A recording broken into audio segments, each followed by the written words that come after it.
ఆమె కూడా ఆఫ్ చేయలేదు, ఇది కడుతున్నారు.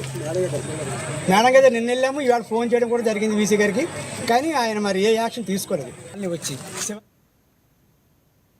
అనంతపురం జిల్లా కళ్యాణదుర్గంలో చిరు వ్యాపారులకు సహారా బ్యాంక్ ఏజెంట్లు టోకరా వేశారు.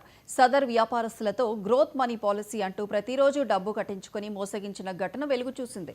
డబ్బులు చెల్లించిన ఏజెంట్ని ప్రశ్నించగా, ప్రస్తుతం నేను సహారాలో పనిచేయడం లేదు, నా పై అధికారి సలాంతో మాట్లాడుకోండి అంటూ బదిలిచ్చాడని బాధితులు వాపోయారు. దాంతో చిరు వ్యాపారులు పట్టణ సీఐ యువరాజుకు ఫిర్యాదు చేశారు. ఎంతో కష్టపడి దాచుకున్న డబ్బును కంపెనీ నుండి ఇప్పించాలని బాధితులు ఫిర్యాదులో పేర్కొన్నారు. 2020 నుంచి నాకు చాలా ఇబ్బంది పడుతున్నారు. మొత్తం నా జీవితం అంతా దాంట్లోనే పెట్టేస్తాను. దాదాపు 20 లక్షలు పెట్టింటాను. కనీసం ఏదన్నా ఒక అంగడి చొక్కా కొనాలన్నా డబ్బులు తేవద్దు. సింగిల్ వేసుకొని పారేస్తున్నాను. మరి దీనికి అంజీని అడిగితే అంజీ నాకు ఆరోగ్యం బాగాలేదన్నా సలంకారు ఉన్నాడు అని సలంకారు చెప్పినాడు. సలంకారు ఏమన్నాడు, నేను ఆన్లైన్ చేసినాను, నీకు పడతాయని 2021 ఆన్లైన్ చేసినాడు. అప్పుడు ఎక్కడ ఆన్లైన్ చేసినాడో, రిజర్వ్ బ్యాంక్ నుంచి వస్తాయినా నీకు నీ డబ్బులు నాకు మెసేజ్ ఇచ్చినాడు, నాకు చెప్పాలన్నాడు.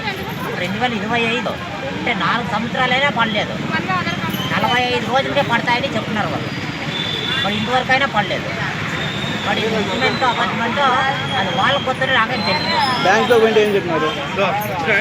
అదే ఆన్లైన్ చేసినాము, పడతాయి మెసేజ్ వచ్చినాడు మాకు చెప్పు. అరే 4 గంటలని ఎందుకు పడలేదు? 45 రోజులుగా టైం చెప్పిండేది.